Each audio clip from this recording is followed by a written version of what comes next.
Salutamo! Come sei, un Benjamin? I'm Giuseppe Burgio, volunteer at Accademia Siciliana. If you are interested in getting involved or becoming a member of our non-profit organization, please contact us on our page or our website, accademiasiciliana.org. Today we will be writing in the Accademia Siciliana standard orthography. However, I speak the Agrigento, Giurgenti, specifically the Real Monte dialect of the Sicilian language. We say Monterreale.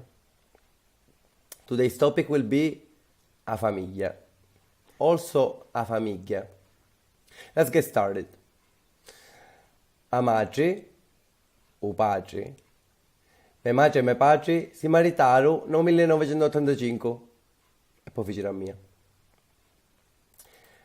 U frati, a soro, nella famiglia di mia nanna erano 7 frati e soro. U marito, a moglieri, also moglieri, mia moglie è beggia come la Sicilia.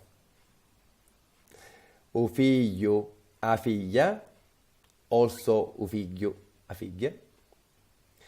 Mio figlio un nivolo in scuola. A nanna, un anno. Mio nanno si chiama Peppe, come a mia. Anzi no, io mi chiamo Peppe come a mio nanno.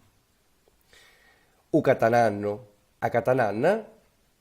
U padre di mio nanno e me catananno.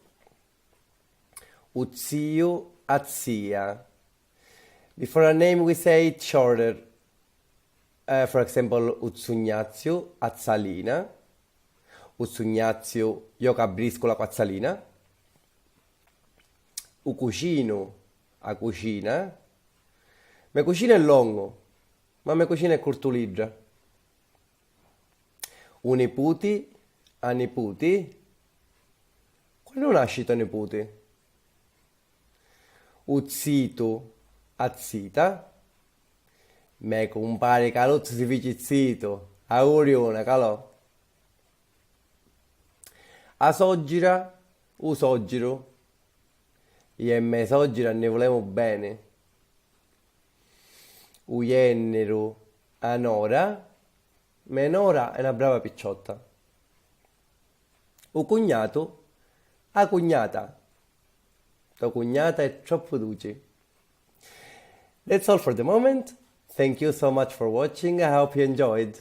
Make sure to like us on Facebook, subscribe on our page, and if you're interested, join Accademia Siciliana on our website.